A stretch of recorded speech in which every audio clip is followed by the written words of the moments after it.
Welcome to Sacrilegious Discourse. I'm husband. And I'm wife. Together we're reading the Bible for the very first time. We grew up without religion and wanted to know what all the fuss was about. Well, what have we learned so far? That God is a dick, and apparently some people believe in talking donkeys? We're not trying to pass ourselves off as experts. Nope, we're just reading the Bible for the first time and giving our first take reaction. If you'd like to join us in this venture, you might consider starting at episode 1. Otherwise, jump in wherever you like. All right, let's go read the Bible. Yeah, let's get to it. Husband! Wife! Do you remember what happened yesterday and where the hell we are? Well, honestly, we did Jeremiah chapter 6. Mm-hmm. And so far, Jeremiah has been a very bad thing for the Israelites. He's pretty dark. And God is apparently sending someone from the north to kill lots of the Israelites. Take them down. Yeah, and because they're not, even if they sacrifice stuff, they're not doing it right, and he can't fix everything, and it's just like God's really not happy with the Israelites, so he's killing them. Mm-hmm. And that seems to be the whole premise thus far. Yeah. Like, hey, some of you can be good if you really try, but in the meantime, I'm going to kill a lot of you. Yeah. That's pretty much where we're at, isn't it? That's what it feels like. And he's saying that I keep putting you through this sorting process so that, only the good will rise to the top, but there's no good. Right. All of you are trash, you worms. Yeah. I just feel like the Israelites must have been just going through a rough time with regard to people conquering them and things going on. Obviously, the northern tribes are already conquered, and there's people invading Judah, and so they're just coming up with, well, God must have a plan. This is God's plan, right? Right. God's fixing things by killing us. That's what's happening. Right. God can't be wrong, right? Or bad. Yeah, he can't be wrong or bad. Yeah. So there's a reason for it, right? Yeah, and we brought it on ourselves. Obviously. We deserve this. It's too bad the people that died can't speak. Right? Because I think they might have a different story. Hang on a second. I'm just saying, it's always wonderful for the people that survived to be able to say, yeah, those people were trash. We're okay, but they were trash. Right, exactly. Like, isn't that convenient? They're dead. You're alive. Yeah. Congratulations. Right. Yeah. So anyway, that was Isaiah chapter 6. Sure as fuck was. Which means that today we're getting into Jeremiah chapter 7. All right, let's do this. Okie dokie.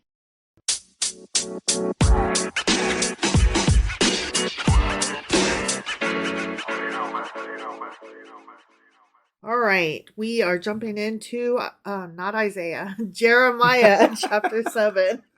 Why? Because we just got done talking about it, because I literally tried to type Isaiah when I was saving the intro before we jumped into the meat of this here. Yeah. And so we were just talking about Isaiah, but it's hard when we transition books. It's really hard. Yeah, it is. Because you're so. I mean, how long? It was a month and a half. We did Isaiah. Isaiah, yeah. And so you get so used to being in Isaiah that you're like, well, obviously we're still in Isaiah, but no, we're in Jeremiah. Yeah, and I was saying that earlier today. I wrote the year 2023 instead of 24. Yeah, so yeah. We're failing. I don't transition very well. All right, Jeremiah chapter 7. All right. This is the word that came to Jeremiah from the Lord. Just a word? The words. Okay. The message. This is the word. Okay. Got it. message. Yeah. Okay. Yep. So now this is Jeremiah speaking for God. Okay. God's talking now. Yeah. Stand at the gate of the Lord's house and there proclaim this message. So now Jeremiah is speaking for God, telling Jeremiah to say the following words. From the temple or something. Right. Okay. The Lord's house. Yeah. Right. Hear the word of the Lord, all you people of Judah who come through these gates to worship the Lord. This is what the Lord Almighty, the God of Israel, says. Reform your ways and your actions, and I will let you live in this place. Okay? Yeah, just follow my rules and you don't die. Yeah. Which sounds like if you were doing something atrocious, right? I could see it would have to be really fucking bad. Really fucking bad. But I don't feel like what they are doing wrong necessarily justifies dying. Yes and no. From the notes, they're doing a lot of child sacrifice. Yeah, okay. But the things he's complaining about in the Bible are that they're sacrificing things wrong and not with their full heart towards Yahweh. And he's complaining about the fact that they aren't fearful of Yahweh. And the complaints are, he's talking about those more than the fact that they're doing child sacrifice. Right. This isn't like a moral quandary here. This is about God not being worshipped enough. Right. That's what this is about. Yeah. And that's not a reason to murder people. Right. Right. No matter how you cut it. Because the way he's phrasing it is, you shouldn't worship those gods. You should worship me. When really what he should be saying is, you shouldn't be worshiping anybody who has you sacrifice children. Right. And if that was, if they were saying that, this would make, to me, it would make a lot better sense. It would be a lot more meaningful. Right. In what they're saying, because it sounds as it's a moral issue at that point. It's a question of whether what you're doing with these other gods is correct or not. Yeah. But no, it's nothing to do with correctness. It has to do with how much you have to beg and plead and love and fear this God. That's all it is. He's like saying, worship me, fear me, bend on knee and kiss the ring, and also stop worshiping other gods and killing children. And honestly, when you read this stuff and you tell me that these apologists are saying that they were like, okay, apologists and historians and whatever are saying that they were scholars are saying that they were, in these other religions, these other gods were having them sacrifice children. That's horrible from our modern perspective, right? Obviously. That's awful. And we could even go so far as to say maybe it was awful back then to certain groups of people. But these people grew up with this being how they lived. And this does not excuse child sacrifice. There's no excuse for that. But where am I going with this? It almost sounded like you were about to say they didn't know any better. No. I'm saying that in the Bible, it doesn't tell us that they are doing these things. These are not the reasons that we're given, right?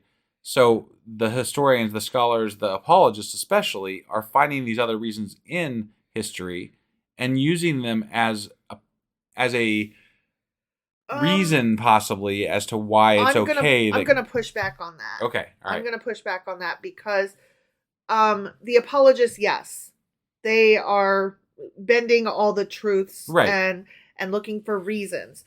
The historians, scholars, and academics, they are not. They are telling you these are the things that were happening at that time that you're not going to find in the Bible. Correct. Yeah. No, I'm not saying that they were saying that for spin reasons. I'm saying that because the only people that are pitching this as a reason as to why God doesn't like what they're doing are going to be your apologists. A historian or scholar doesn't give a fuck what the reasons are. They're just telling you what it was and how it was. Yeah.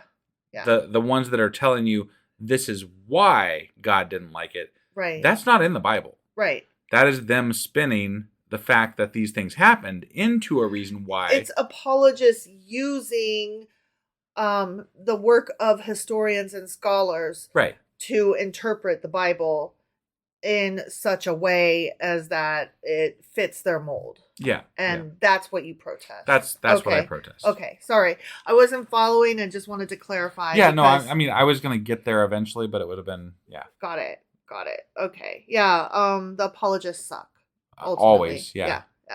Do not trust in deceptive words and say, this is the temple of the Lord, the temple of the Lord, the temple of the Lord. Okay. Lord. If you really change your ways and your actions and deal with each other justly, if you do not oppress the foreigner, the fatherless, or the widow, and do not shed innocent blood in this place, and if you do not follow other gods to your own harm, then I will let you live in this place, in the land I gave your ancestors forever and ever. Now, I have to say, that kind of covered some of that I was just talking about, so. Yeah, what's interesting is that in my notes, what he just covered in that one sentence was 6 of the 10 commandments. Oh. Yeah. Okay. All right. So he's saying, you're breaking so many fucking rules. Right. So. Yeah.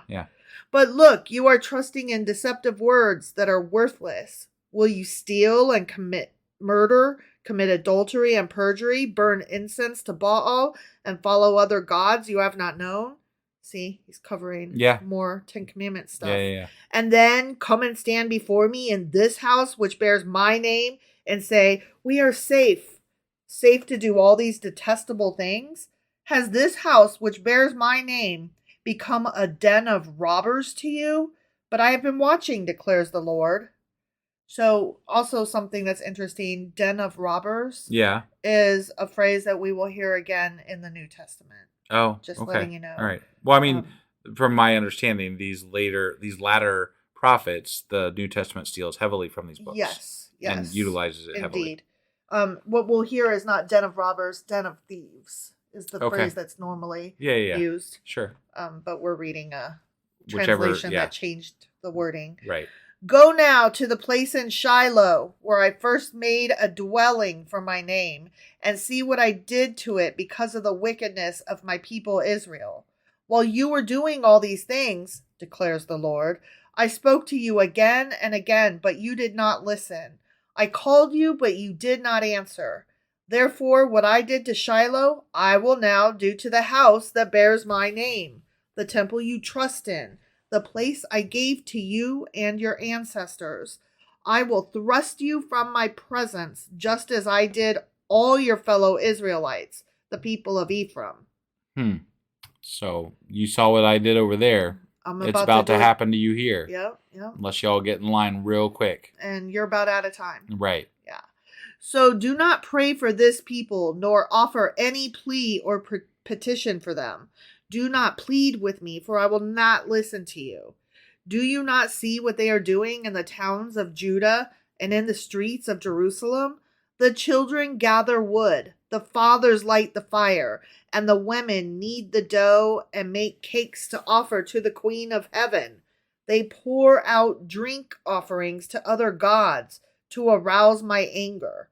But am I the one they are provoking? Declares the Lord. Are they not rather harming themselves to their own shame? That's an interesting statement.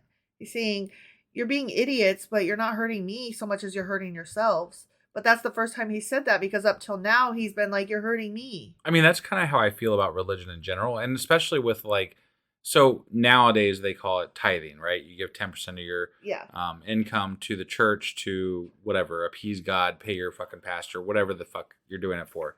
But these rituals that they did back then for these other gods obviously were harmful. They were killing their children for sacrifices.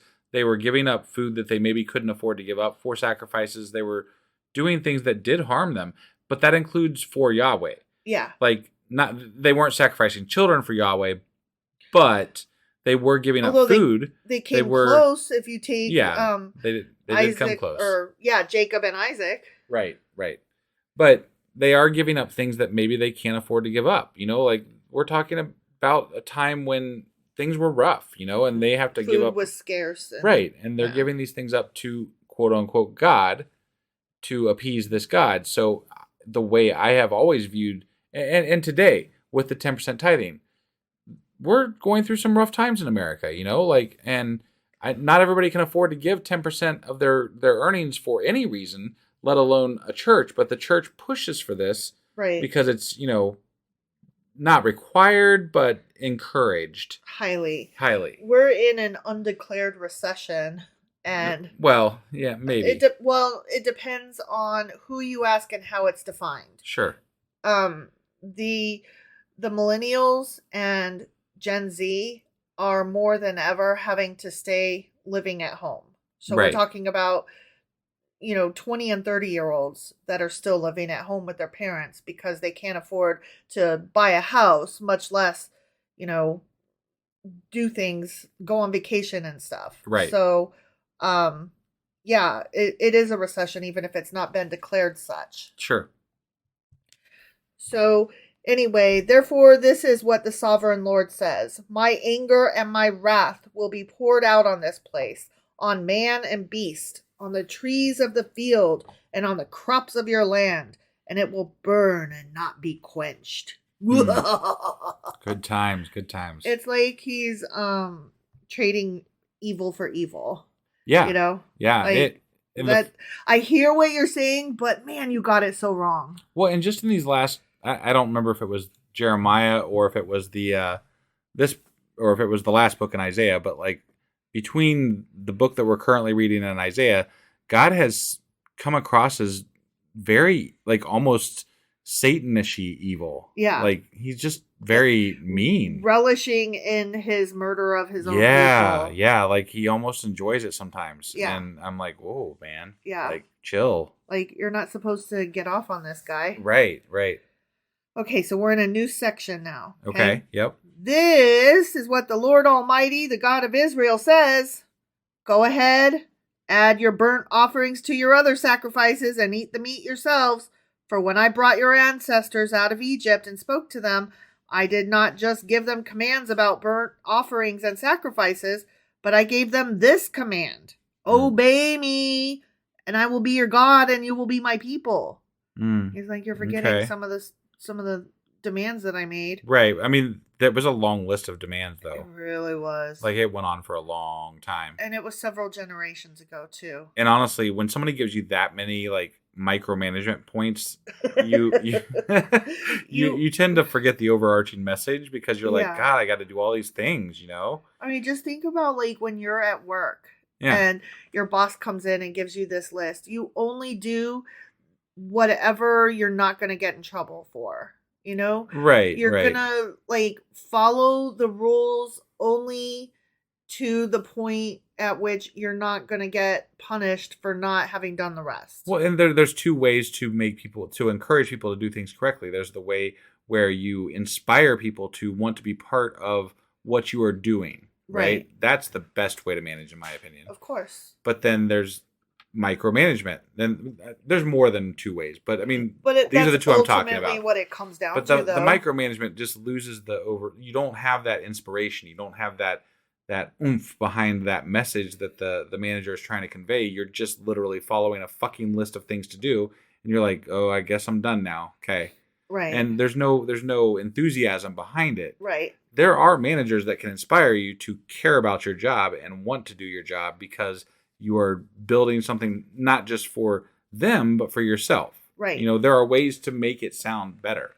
I mean, it's basically I think it's a bunch of people whose parents told them when they were children, do this because I said so. Right. And never like helped get them on board.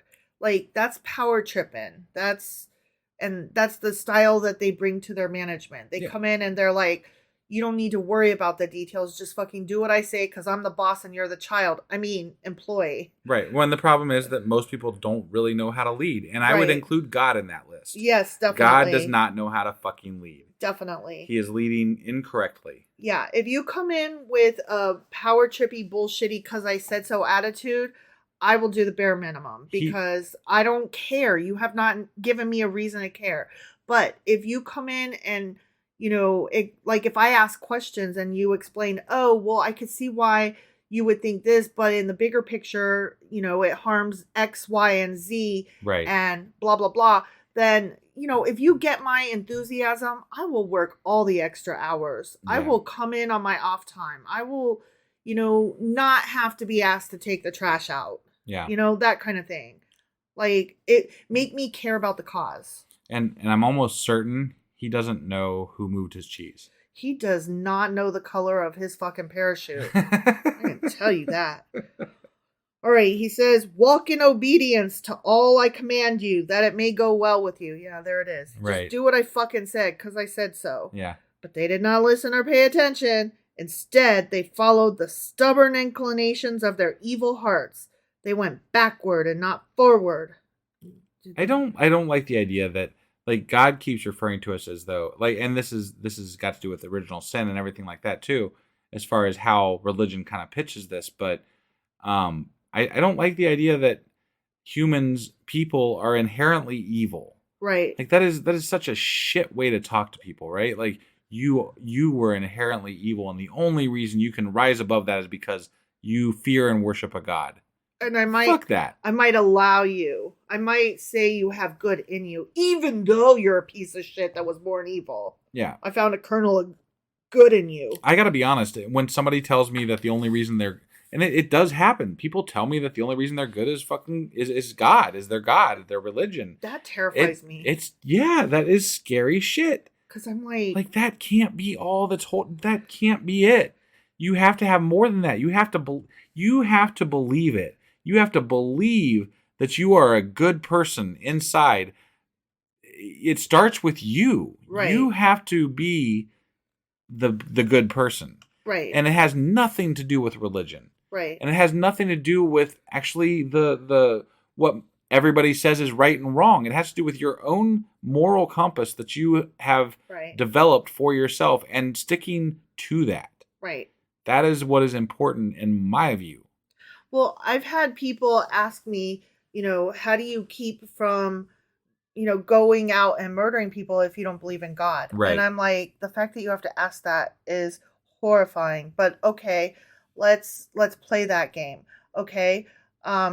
You say that I can't have morals. Okay. So therefore then I will rely purely on science. Well, science indicates that if we murder each other, that is not good for the quote unquote tribe in the long run. Yeah. No, I mean, so there's many things that like is that. Why then. Yeah. And I'm going to butcher this, but I was listening to a podcast today, and it was talking about, there was a guy in there talking about how you can't really base your morals on anything. You can't, there's nothing to say this is where it comes from. It's more based on emotion than it is on anything else. Right. So you can't, when someone says, what is the basis for your morality? Right. It's not a thing that you can say it's this or that. It is based on your emotional response to any given situation. Right. If you're a sociopath, you might think that murder is okay.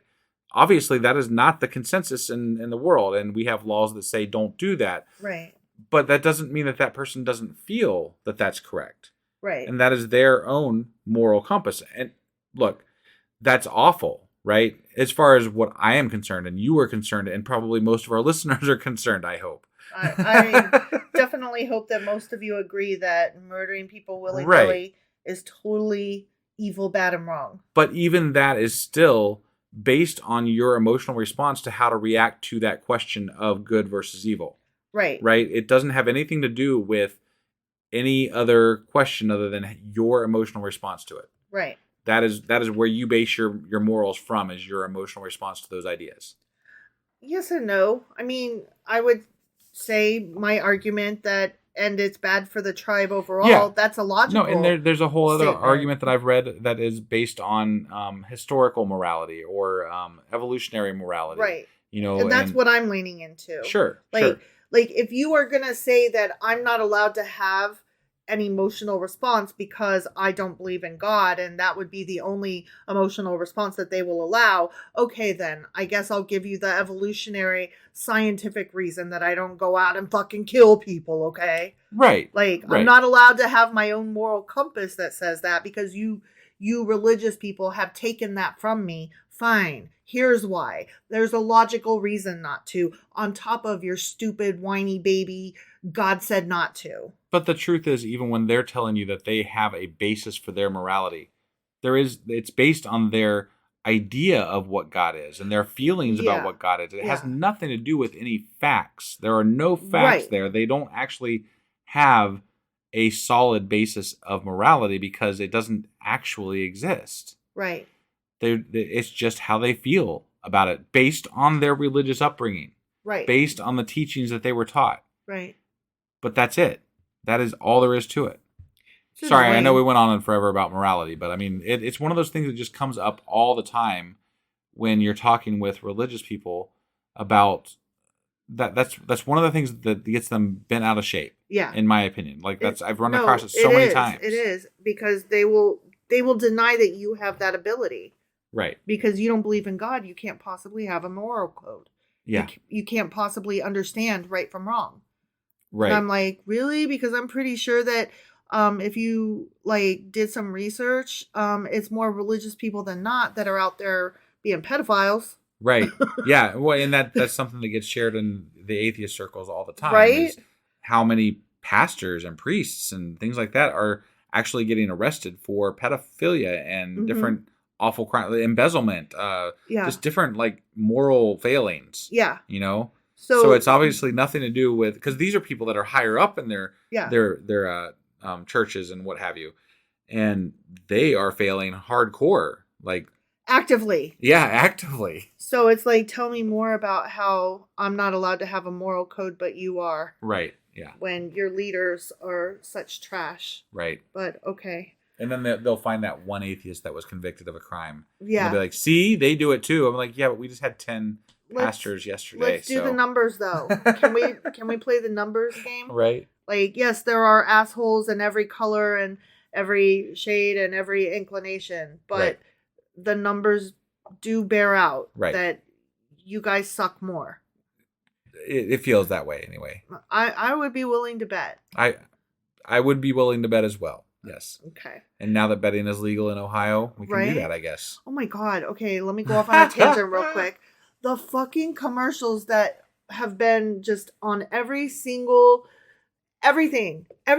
The commercials are, join our betting thing, bet with us. And then at the end, it's always, have a betting problem, blah, blah, blah, blah, blah, blah, blah, blah, blah. And it's like, you're literally trying to talk people with betting problems into betting and then telling them that there is help for their betting problem at the end of your commercial in the fastest language possible that they aren't listening to. Well, I'm pretty sure that's a legal requirement that they have to put on there. I know it is, but it's fucking ridiculous. Right. I just, it drives me nuts. Sure. It drives me nuts. I mean, we have, since it's been legalized in Ohio, we have been inundated with gambling ads. And it's stupid. I don't understand it. It is. All right. From the time your ancestors left Egypt until now, continues God. Sure. Day after day, again and again, I sent you my servants, the prophets.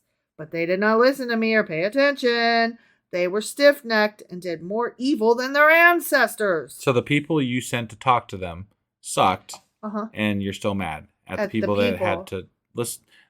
Again, we've said this before, but like, if you're supposed to listen to these guys because they are the ones talking to you, because you don't talk to everybody. Right, you only talk to your prophets. If these are the ones talking to you and they suck, then there's bigger issues here, and you probably shouldn't kill everybody because you start at the top, guy. Your guys that were in charge of delivering your message failed. Right. So shoot the messenger. Right. In this case, yeah.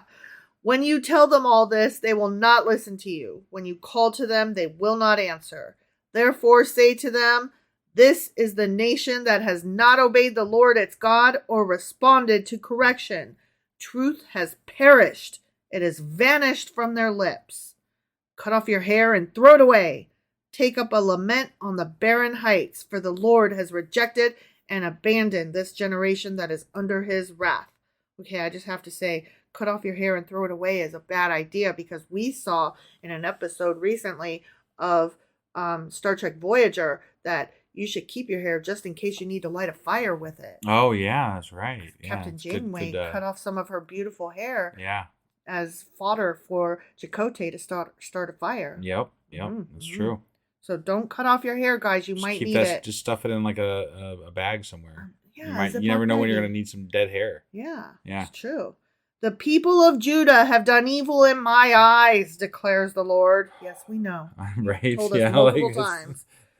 They have set up their detestable idols in the house that bears my name and have defiled it. Roar. Man, the idols are in the temple? Okay, that is wow. pretty. That's brazen. That's pretty risky. Yeah. That's ballsy, right. if you will. Yeah. They have built the high places of Topheth in the valley of Ben Hinnom to burn their sons and daughters in the fire. Oh wow! Okay. Well, so I take back some. I take back some of the stuff I said earlier, because he is calling them out for this stuff now. Because the valley of Ben Hinnom is what eventually becomes Gehenna. Right. Because it starts out as Gen Hinnom, and then that becomes Gehenna. Got it. So, like, however the language translates eventually down the line. Sure. Something I did not command, nor did it enter my mind. So beware, the days are coming, declares the Lord, when people will no longer call it Topheth or the valley of Ben Hinnom, but the valley of slaughter. Oh. For they will bury the dead in Topheth until there is no more room. Okay. Yeah. All right. Yeah. Then the carcasses of this people will become food for the birds and the wild animals. This is gross. Yeah. And there will be no one to frighten them away. No scarecrows. Right. You don't want to walk through a valley of shadow of death of piles of bodies. Right. And erect a scarecrow. Yeah. Yeah. Yeah. I will bring an end to the sounds of joy and gladness, and to the voices of bride and bridegroom in the towns of Judah and the streets of Jerusalem, for the land will become desolate. The end. He keeps tossing these little nuggets of possible redemption. Right? Of if you just say this, if you just do this, if you just bow to me, then I will save you, right? Mm-hmm. But it always ends, like every chapter with Jeremiah so far has been just this like, and I'm gonna kill y'all. Yeah. You're all fucked. Yeah. Yeah. You guys have fucked up so hard. There is no redemption. There is no fixing this. Die. You're all fucked. Die. Yeah. Die. And this Jeremiah, he's like a doom and gloom prophet. He just like is up there saying, y'all have messed up and God's gonna kill us all. And we've said it before. He's the guy with the sandwich board, ringing the bell, walking around going, the end is nigh, the end is nigh. But, those guys are sometimes more popular. Like, I swear, like, even today, people like the end of the world prophets. Like, they're that is true. They flock to them. They're like, oh, yeah, the end of the world. That's awesome. Like, what? Wait, why is that fucking awesome? Because they believe in the world to come and the apocalypse and the thing where the people get raptured up. Rapture. Yeah. Sorry, I was eluding me for a minute there. Yeah. But I can't wrap my head around it. I really can't.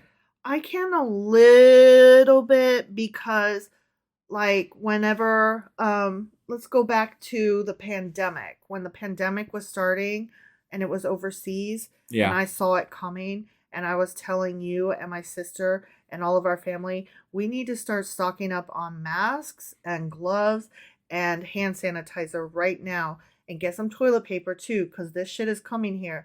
And everybody was like poo-pooing me. But I was like, I don't want to say excited, but I was like I was the guy with the sandwich board. I was like, it's coming. It really is. I'm watching it spread. We need to get this stuff. And then everybody was like poo-pooing me. And then I was like, I saw the grocery store. Everybody else was starting to buy the stuff and the shelves were empty. And then my sister was like, no, it's ridiculous. This isn't happening. But then she went that same day and bought like 10 packages of toilet paper. Because she was like, well, I mean, it's ridiculous, but I might as well do what everybody else is doing. Right. And I was like, and then it happened. Yes, it did. The pandemic came. So, I mean, there is some, I don't want to say pleasure, but there is some, what's the right word? It's not like glee and excitement, but like in seeing what's coming. Yeah. And trying to tell everybody and like knowing something is coming. Right. There is something to that. Yeah. So I don't want to take away entirely from these prophets that are like excited about the doom and gloom and whatever, and the Christians that are super excited about the impending rapture. Like, I don't want to lend credence to them, but at the same time, I do get it, the feeling of knowing that something's coming and trying to get everybody to take proper precautions. But I guess I feel like maybe, and I don't know enough about the history of the prophets or how this all panned out exactly. But what I feel is happening, they already knew that the northern tribes had been taken over, right? Sure. They knew that these tribes from the north were closing in on them and were going to start, like they were hitting their outer towns and different things like that. They knew they were coming for them, right? Yeah. And these prophets, Jeremiah specifically, is like, hey, this thing's going to happen. And, you're kind of going to be like, yeah, it's coming. I see it. But is he saying it because he's a prophet, or is he saying it because he wants to scare people into worshiping his God? Because he's a priest who gets money if you go to his church, if you do his thing, if you follow his lead, he becomes that much more popular. He becomes that much more renowned. He there's so much. There's a benefit here for him to scare people straight. That's true. Right? That is true. So I just have to believe that part of this is a sales pitch more than it is, actual prophecy or actual That's true. Words of God. Right, So, because I wasn't getting anything out of telling everybody. I think the pandemic might be for real this time, right. y'all. And this is what I don't know that Jeremiah was getting paid for doing. I don't know that it made a difference to his pocketbook, but I could believe that would possibly be the case. Right. Yeah. So I don't want to say that with conviction that I knew that was going on. Especially when we know that he came from a wealthy family. Right. But wealthy people like to get more wealthy. Sure, that is true. That is true. Yeah. No, you're absolutely 100% right. So let me give you a couple of notes that I came up with. All right. So chapters 7 through 10, which is where we are, constitute an address delivered by Jeremiah at the gate of the temple in Jerusalem. Right. Which they said at the beginning of this chapter. Sure. But I just wanted to put it out there that the next few chapters this is all going to be at the gate. This is still okay. All right. Jeremiah at the gate. Got it. Yeah. Jeremiah's address has been dated to the beginning of the reign of King Joachim in 608 to 607 BCE. Oh, so he didn't reign very long. 1 year. No, I don't know how long he reigned. Okay. I'm saying that the beginning of his reign was 608 to 607-ish. Oh, okay. And that's when this address is supposed to have taken place. I gotcha. Okay. And further down, let me see. I already talked about the 6 of the 10 commandments that he accused the people of breaking. Yep. Okay. Now going down to the Tophet. Tophet, that was in the same sentence as the Valley of Hinnom. Right. Okay. Tophet was originally not a local name, but a descriptive epithet, meaning a thing spat upon and loathed. So it is probably analogous to all the mentions of high places of Baal. Okay. Okay. These are places established by historians as sites of child sacrifice. Like we have found actual graves of I'm never trying to discount the fact that actually happened and was a thing. No, I know. I'm just telling you, this part is in my notes here. Sure. Thus Jeremiah's comment that the worshippers of Baal had, quote, filled this place with the blood of innocents is extremely literal. Got it. He wasn't just being hyperbolic. Right. It was you guys literally are killing children on sacred, holy ground. Got it. And that is gross. Yeah. And it's no. It's gross whether it's on sacred holy ground or not. Right, yeah. Killing children is always bad. Yeah. Period. The end. Right. Full stop. I think maybe you're not saying the message right. Yeah. Maybe that's why. Some of those the moral messaging gets lost in how they say these things in the Bible. Stop killing the children here. No, stop killing the children, period. Yeah, and it's just a bad thing. Yeah. Just say that. Yeah. Yeah. Not just don't do it in the high places, not just don't do it for Baal, not just don't do it in the places that are given over to Yahweh. Right. Don't kill children. Yeah. For anybody, anywhere. Right. Yeah. So anyway. Yeah, come on, God, just condemn it. Yeah. Come out. Come right out and say it. Not for me, not for them, not for nobody, nowhere. Don't kill the children. Right. Shouldn't be that hard. Fearing you is not as important as stopping killing children. That's what I think. That is what I think. Right. I agree. That gets lost in all of this. It does. It does, very much so. I really don't appreciate it. Yeah.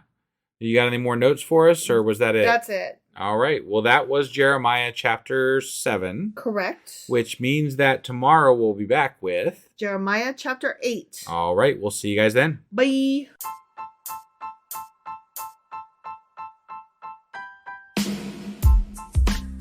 Hey, wife. I guess that's the end? But husband, that's just sad. It doesn't have to be. We are on lots of social media platforms like Twitter. Our handle there is sacrilegious_D. For D's nuts. Oh my God. Stop doing that. Anyway, we're also on Facebook, Instagram, and Pinterest. There's a link to all of our social media sites at our website. Ooh, we have a website? Yeah, it's sacrilegiousdiscourse.com, where you can also find a link to our merch shop. We have a merch shop? Yep, we have podcast-themed clothing, mugs, notebooks, and more, as well as an atheist and science-themed products. Wow, our fans should really go check that out right now. Definitely. They can get in touch with us by sending an email to sacrilegiousdiscourse@gmail.com. But before they do that, we could really use some help. Oh yeah? With what? Well, it's not free running the podcast, and we need some financial support in order to get better equipment, which will free up time so we can concentrate on our podcast and our fans. Okay, so what should they do? Head over to patreon.com/sacrilegiousdiscourse and sign up as a contributor on our podcast. Supporters there receive additional bi-weekly episodes that we record just for our Patreon members for as little as $2 a month. Also, we'd really appreciate it if you would like and subscribe on whatever platform you're using. And Apple Podcast reviews help us out tremendously. Like and subscribe. Leave an Apple review. Join us on Twitter. Support us on Patreon. That's a lot of instructions. Don't forget to say thanks. Thanks. Okay, bye.